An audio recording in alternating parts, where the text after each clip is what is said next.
Bonjour à tous et bienvenue aux vidéos de l'Écomarché de juin 2026, une revue mensuelle de l'actualité dans le secteur des grains. Le rapport mensuel de Loisier sur les offres et demandes des grains est neutre pour le maïs et le soya en raison de l'absence de changement aux États-Unis. Pour le blé, il est baissier à cause de la baisse de 50 cents US le boisseau du prix moyen pour tout blé confondu aux États-Unis. Le 30 juin, Loisier a révisé les superficies ensemencées aux États-Unis. Ils sont stables pour le maïs, en hausse de 0,67 millions d'acres pour le soya et en baisse de 1,04 millions d'acres pour le blé. Les stocks de grains aux États-Unis en date du 1er juin sont en hausse de 14 pour le maïs, de 5 pour le soya et de 8 pour le blé par rapport à l'an passé. Or, les estimations des stocks de fin du maïs pour 2025-2026 sont en hausse de 38 ce qui suggère une réduction des stocks dans les prochains rapports mensuels de l'USDA.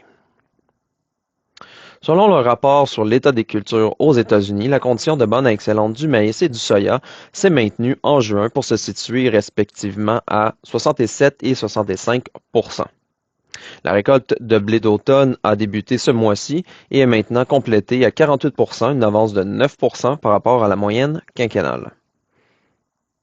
Les ventes de soya des États-Unis vers la Chine ont repris, bien qu'elles demeurent modestes pour l'instant.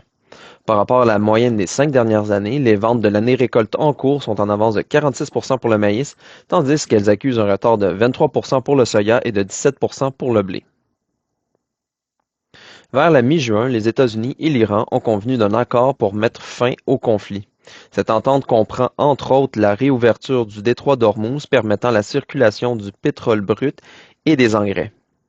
Le prix du baril a d'ailleurs chuté sur les 70 US à la fin du mois. En mai, les importations de soya en Chine ont chuté de 15,3 par rapport à l'an passé pour se situer à 11,79 millions de tonnes, dont 9,96 millions de tonnes provenant du Brésil et de 1,66 millions de tonnes des États-Unis. Les récoltes se déroulent sans encombre en Amérique du Sud. Au Brésil, la récolte de maïs safrina est complétée à 22 à la fin juin par rapport à 18 à l'an passé.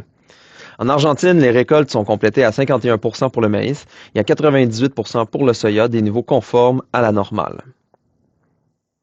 Statistique Canada a publié le 30 juin dernier ses estimations de superficie ensemencée au Canada, une mise à jour des données de mars dernier.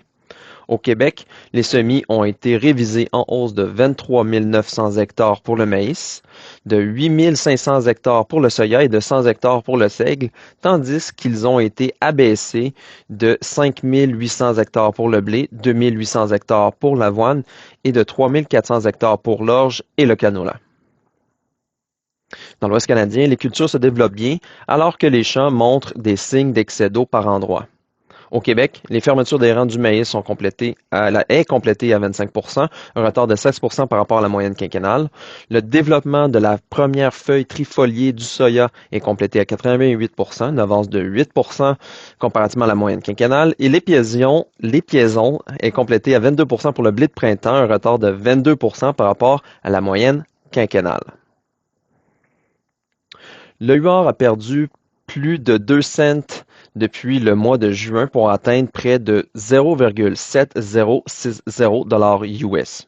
La raison en est de l'appréciation de la devise américaine. Bien qu'elle n'ait pas rehaussé son taux directeur, la Fed a laissé présager des hausses de taux dans le futur afin de lutter contre l'inflation aux États-Unis. Les bases du maïs se sont appréciées de 31 cents US le boisseau pour livraison immédiate pour se situer à 1,04 US le boisseau et de 29 cents US le boisseau pour livraison à la récolte pour se situer à 51 cents US le boisseau. La base du soya pour livraison immédiate s'est élevée de 31 cents US le boisseau pour s'établir à 22 cents US le boisseau, tandis que celle pour livraison à la récolte est demeurée stable à moins 51 cents US le boisseau. Ce fut un aperçu du mois de juin, j'espère que cela vous a plu. Si vous voulez lire notre texte complet, je vous invite à le consulter sur notre site internet au www.pgq.ca. Je vous donne rendez-vous dans un mois pour l'édition de juillet.